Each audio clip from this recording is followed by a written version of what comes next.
Gurmagat, Leshkan Corda, and you're welcome, Taoiseach, and thank you for your presentation. At the outset, the Labour Party has always been pro-business and pro-Europe on the basis of what business can do for ordinary people and for workers, and what Europe can do for ordinary people and for workers. I'm sure the Taoiseach shares with me our concern about the potential for the losses in our exports of something in the tune of 18 billion, of which use the UK land bridge. 18 billion worth, 40% of our entire exports, about 150,000 trucks. And the Taoiseach will know, and many people will know who watch these things carefully, that the publication of the Internal Markets Bill by the UK caused absolute shock and dismay right across Europe.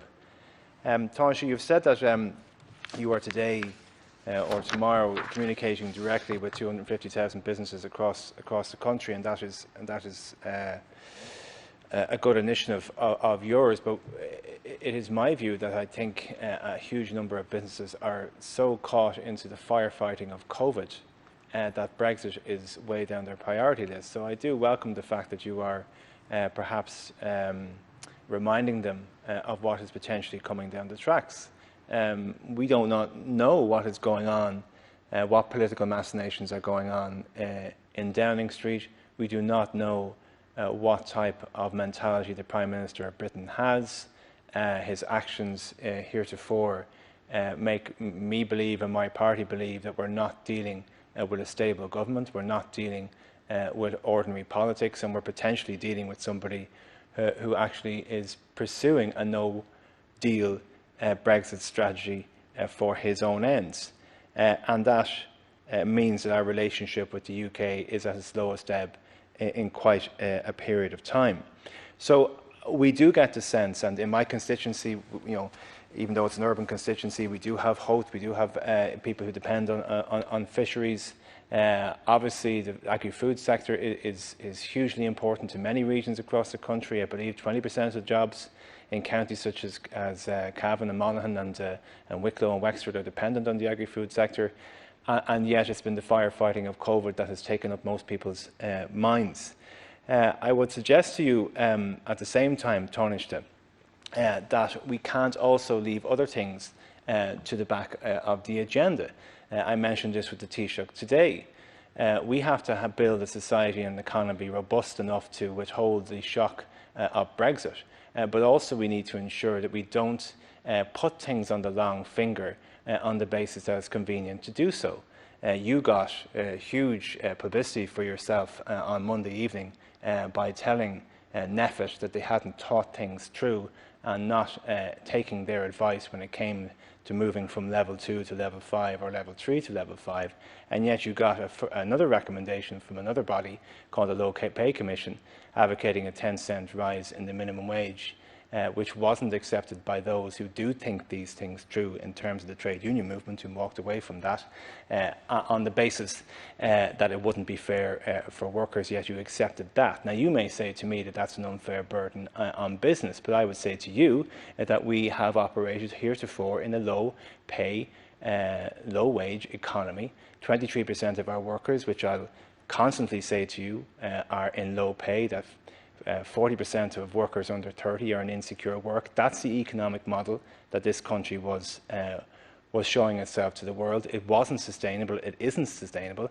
And then when this pandemic hit, that was the type of impact it had, mainly on those who are poorly paid. So in dealing in Brexit and building a business model, yes, we have to ensure that we can protect business, but we also have to protect business in a way that we can protect the people that work for them. And things like sick pay are important, and things like security in work and pay are important. Now, having said all that, I know it's easy for people from your political ideology to say that people from my political party are not serious about business and the cost of business. But at the same time, I talk to people who, in Dublin Chamber, for example, or in chambers around the country, who are aghast at various different political parties, and some of those purporting to be of the centre right, who consistently cut the the local property tax, and therefore disproportionately demanding of councils to depend on rates and on the commercial rates that are put forward by business. Now, I know this situation is different now because of government's actions, but that is the model that your own local representatives are pursuing, a model that means that councils cannot fund themselves and cannot promote business strategies, enterprise strategies to the best of their ability. Dublin City Council is €12 million down. Some of these things could be used for community infrastructure, absolutely, and community building, and working on issues within communities and anti-poverty strategies. But they could also be used on enterprise strategies and employment strategies at the local level. And yet it is your councillors in your party, and indeed in Fianna Fáil and those in opposition as well, who consistently cut the potential for councils at the local level to address these issues. And it genuinely makes no sense to me in my party, because if you are trying to provide supports for business, if you're trying to enhance the capacity of an SME to survive through this pandemic, they do look to state supports, but they also look for local authority supports. And you have to have a local authority that is fully funded and has the capacity in order to deliver such support. So you can't, on one hand, say that opposition aren't serious with their fiscal response or their demands on business, or talk of issues of sick pay or tackling the issues of low pay work.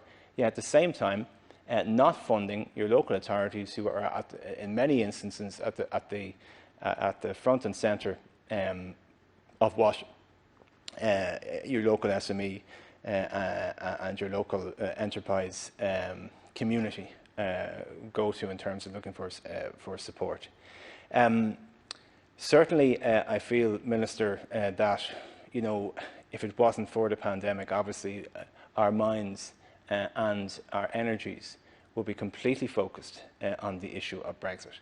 I am satisfied that we do have the support of EU partners around the European table. It is of comfort to me that many of us in this Oireachtas have supported the European project over many generations, on the very basis that when it came to an issue such as this, that we could seek solidarity from other member states and ensure that we do have their backs.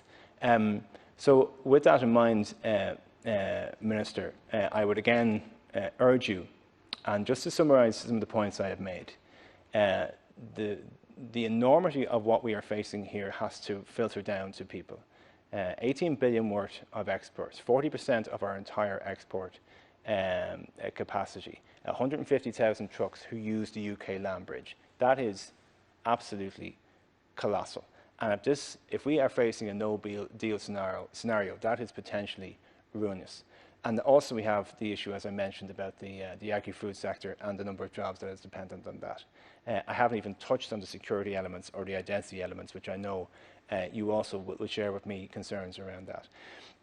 In terms of your communication with businesses around the country and your statements here today, that is to be welcomed, but it is absolutely clear to me and my party, and particularly me as a local TD, that I am unconvinced that businesses are equipped mentally or in any way to think about Brexit because of, and I don't blame them in any way because around that, because the day-to-day struggles that they're suffering at the moment, and they're keeping an eye on levels that may go up or go down, and their capacity to trade. But I will reinforce the point that we can't just return back to the model that we had before, that notwithstanding the pandemic and Brexit, that a low-pay model, a low-tax model is not something that we can return to. Your insistence, your personal insistence, by the way, in budgetary matters, to keep income tax no matter what you earn, or USC no matter what you earn, on people at the higher ends, to cushion them from any sort of impact in budgetary changes is indefensible. And again, your own party's representatives and local authorities stripping away monies that could be used to invest in communities and to support business is also indefensible. But having said all that, Minister, we will stand by you, Taoiseach, and indeed government, when it comes to having a united Oireachtas viewpoint and stance facing down a no-deal Brexit, which unfortunately it appears, is the determination of the British Prime Minister.